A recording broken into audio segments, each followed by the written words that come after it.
This is a fantastic device to keep people enslaved forever. And to cover this, there's a whole lot of other stories which I don't want to enter, phenomenal tools to control populations, which has been successfully done for a long time.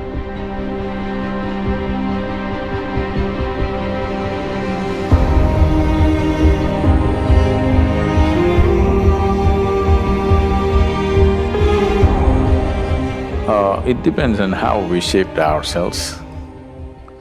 If we become wonderful human beings, it's one thing. If we have become an ugly manifestation of humanity, definitely it's an original sin. It's a mistake. Sin is too strong a word, maybe it's a mistake. So too many mistakes are being made in the world, no question. You claim to appreciate or, well, you worship the one who is referred to as the creator, but you have a huge issue with the creation. If you do not appreciate the creation, why the hell should you worship the creator? Someone who made such a bad job of this, the only way you can even be born is through sin, I think he must be banished. Now, this is a fantastic device to keep people enslaved forever. If you do not even allow them to come to terms with their biology, they'll never come to terms with anything in their life. Always they will be dependent on an institution or a person or something who claims to have connections.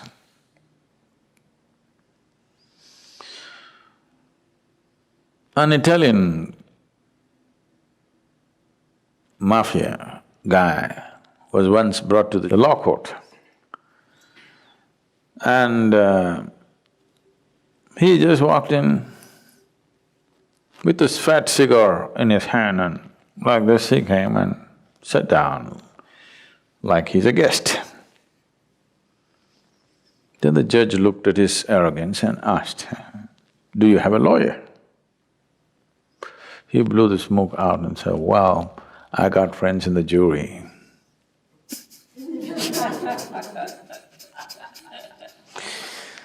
So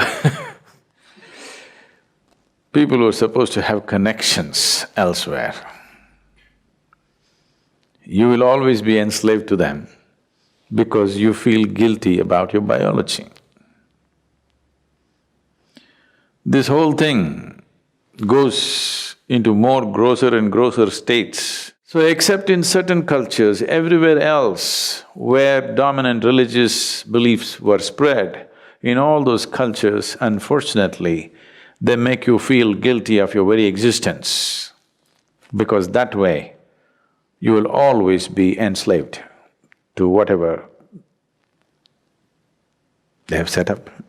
Something so fundamental as the menstrual cycles in a woman, she has to feel guilty about it and she's impure. Her existence is impure. Unfortunately, I want you and all the teachers of the world to understand, if your mother did not have menstrual cycles, you wouldn't be born, even if she met your father. Yes. So the life-making material, unused, is what it is. And if that is impure, your very birth is impure, that's what they're anyway trying to tell you, that your birth is impure. And to cover this, there's a whole lot of other stories which I don't want to enter. Once you are not in terms with your own physical existence, you essentially will never ever be in terms with any other dimension of your life. This itself will cover you forever. This is a fantastic trick to keep you enslaved forever. No wonder institutions have lasted Though they've lost their relevance, they stay simply because your existence, your very existence, you're guilty of.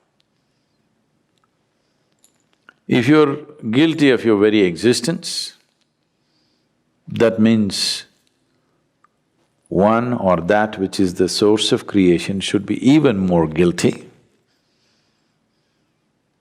You are eternally guilty, and that which has created all this must be even more carrying the burden of guilt.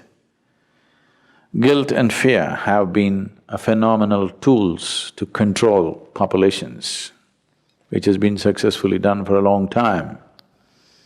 It's time this is broken.